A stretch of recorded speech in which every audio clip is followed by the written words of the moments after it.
hai đứa to hai po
cho mẹ ănตาเอ้ยนายเอ้ยนี่แหละร้านได้สมมาปีใหม่ผ่าไหมตัวเลยร้านลูกร้านเลยตัวเขาเฮ็ดตัวถึงคงถูกใจเขาเบาเขาจานเนี่ยเด้อเดี๋ยวจะเอามีแห้งได้โรคกันเนี่ยโรคกายจะมาไก่มีจับเด้อจ้า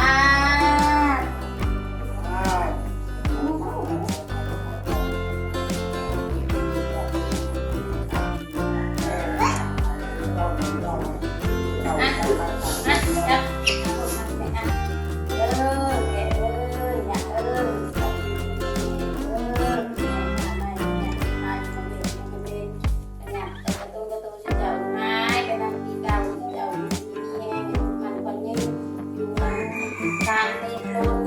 ดูเป็นโรคเป็นกบเป็นไข่เป็นเหล่าเป็นกอยเป็นหมดเด้อสาธุ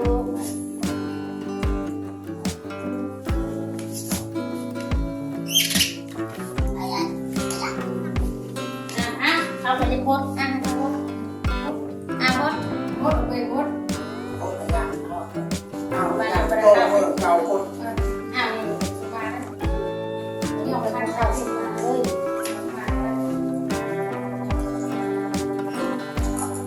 ว้าวเลยปะมีตะบดจุ๊บเลยกี่เด้อ่ะกี่กับวัดเอาวะกี่วัดแกกับหยักเด้อเจ้าและอันตัวกองคนขี้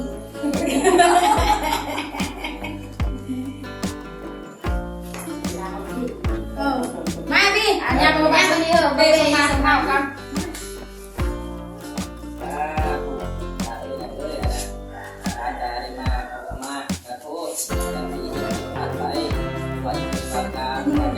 สกัดก่อนสกัดก่อน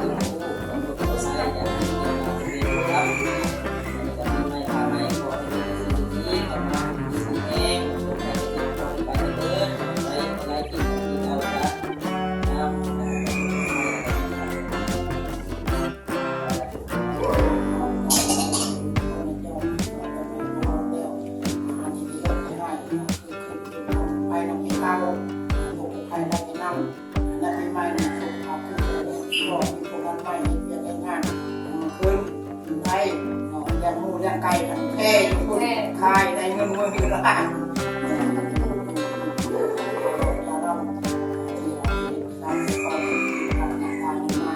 ขอให้เป็นเวรเป็นกรรมใครได้จะนั่งในแผนดีเลย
งมาเด้อ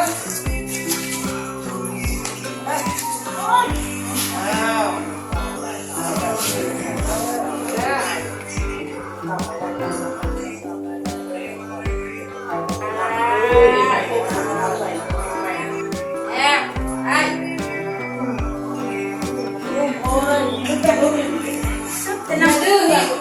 ลูกเลยพี่อ่ะ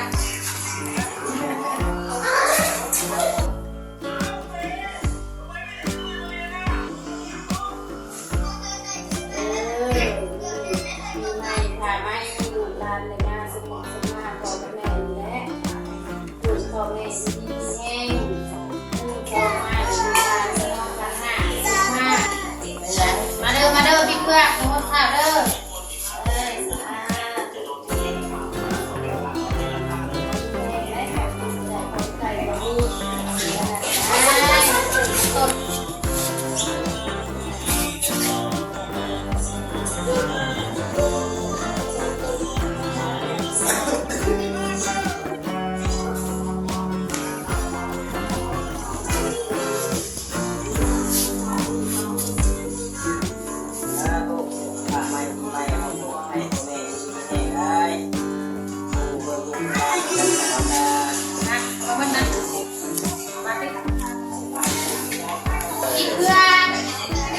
มาเร็วเร็วเร็ว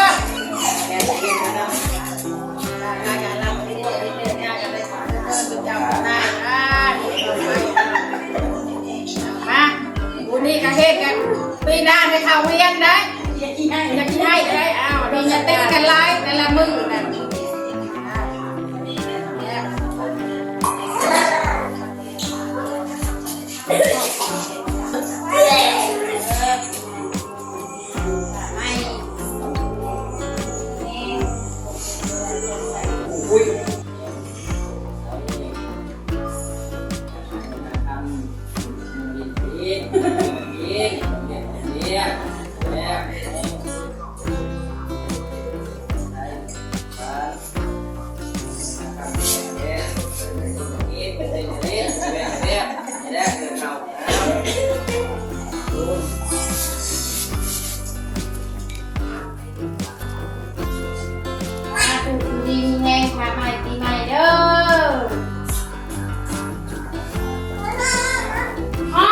โอเคนะพี่น้องเนาะหลังจากที่ได้ผูกคอต่อแขนหรือว่าหดน้ำเนาะหดน้ำพ่อแม่แล้วก็พ่อเฒ่าแม่เฒ่าหรือว่าอาจ้วยอายะละเดี๋ยวนี้เฮากำลังชีลงวัดก็คือพ่อแม่แล้วก็เอื้อยเนาะทีมงานเฮาได้ลงวัดแล้วลงก่อนแล้วเดี๋ยวบาเบ้ลงตำลังเดี๋ยวพาไปเบิ่งบรรยากาศอยู่วัดชีบุญเฮืองเมืองนองแขวงสวรรณเขตเฮาว่าเป็นจังใดตอนนี้ก็สวยเลยพี่น้องอาจจะบ่มีคนหรือคนโบราณเนาะแต่ก็ลงไปมัดคอกมัดไข่แหละตามประเพณีเนาะพี่น้องเนาะให้วิดคอกวิดเข็นผ่าไม้ปีใหม่เนาะสำหรับปีใหม่ลาวเฮาโอเคพี่น้องเดินทางลงวัดเนาะ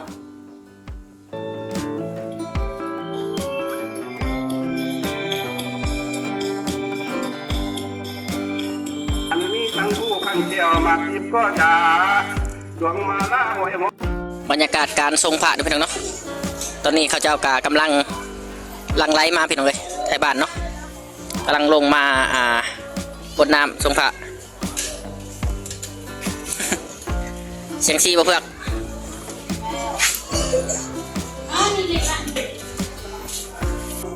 มีคนอุ้มลูกเนาะ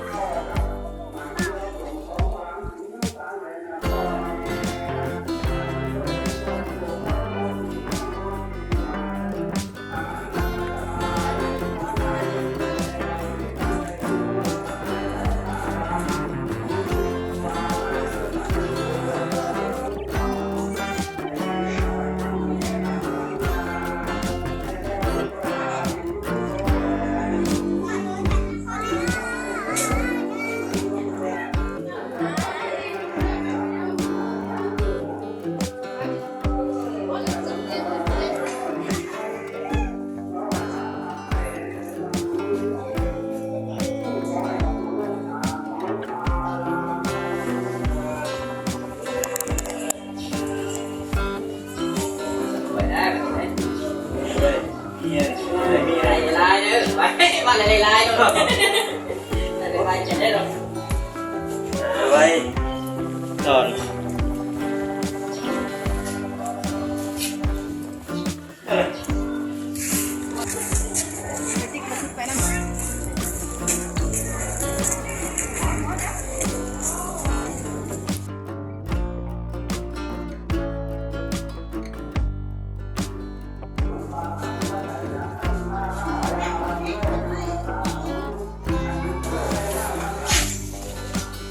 พากันเชียงซี อ้าวช่องเห็นยังอันนั้นยักษ์ได้ไหม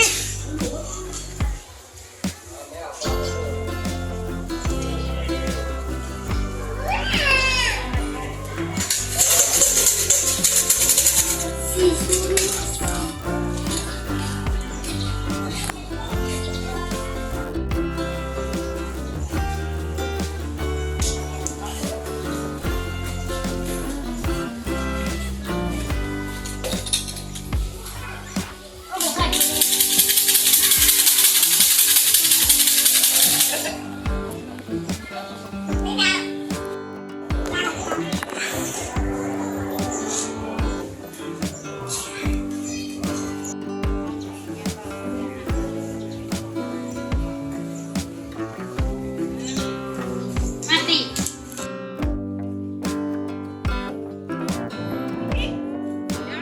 ที่ดื้อหลายเป็นสังกัดไว้ไหน โอเคตอนนี้แม่นาขึ้นมามอบเนาะถวายน้ำน้องเนาะทีมงานครอบครัวสวัสดีเฮามาถวายน้ำแล้วก็มีนมเนาะทางนั้นก็มีเขาจะเอามาถวายกันเนาะพี่น้องเนาะ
พอเลย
หลังจากที่ได้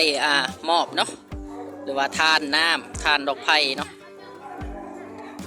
ก็ลงมาฮดฤาษีพี่น้องเนาะอันนี้คือห้อยไข่ห้อยเข้าที่บาเบ้ว่าก่อนสีลงมาวัดนะพี่น้องเนาะ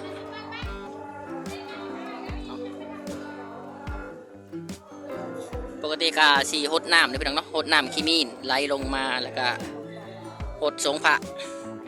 ก็มีพระพุทธรูปเนาะอยู่ทางในนี่เนาะพี่น้องเนาะ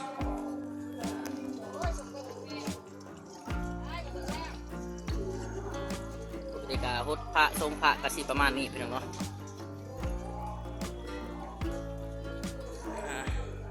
ทางนี้การฤาษีเก่าแก่พี่น้องตั้งแต่สมัยน้อยๆพุ่นละสมัยลงวัดลงบ้านพี่น้องเนาะไต่ถูกไต่เทียนแล้วก็มีต้นโพนะพี่น้องเนาะต้นใหญ่นี่ก็อยู่หลายปีแล้วพี่น้องเลยสำหรับวัดเมืองนองเฮาวัดศรีบุญเฮืองเนาะทางคุณแม่ก็กำลังทรงพระหดพระเนาะไล่เคาะไล่เข็นนะพี่น้องเนาะโอเคพี่น้องเอ้ยเกียมโตกลับเนาะพี่น้องเนาะ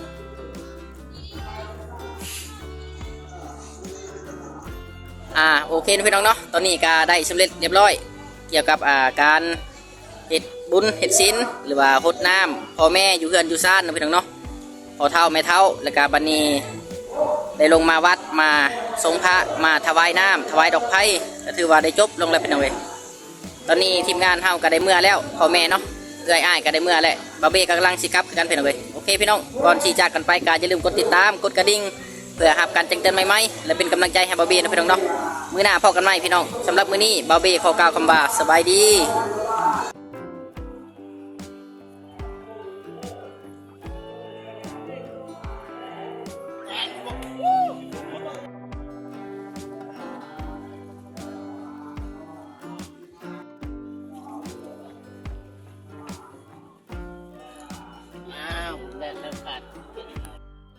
ปีใหม่นี้ขอให้มีแต่สิ่งดีๆให้ได้เลื่อนลดศักดิ์ศรีเป็นลัทธิโมดีอาทานประเทศว่ามาเยอะพันเยอะ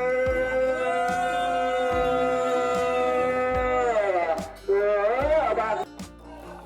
ใบไหมเปิดเข้าใบตรงนี้หน่อยเถอะขันปะเลยเพื่อนเจ้าใบมันมือไปไหมเพราะปะเลยได้นำโต๊ะยัดโต๊ะนะไปเถอะข้อเสริมนำเขาชักตั้งเป็นแถวอยู่แล้วก็เลยนั่งนะเอาลงไป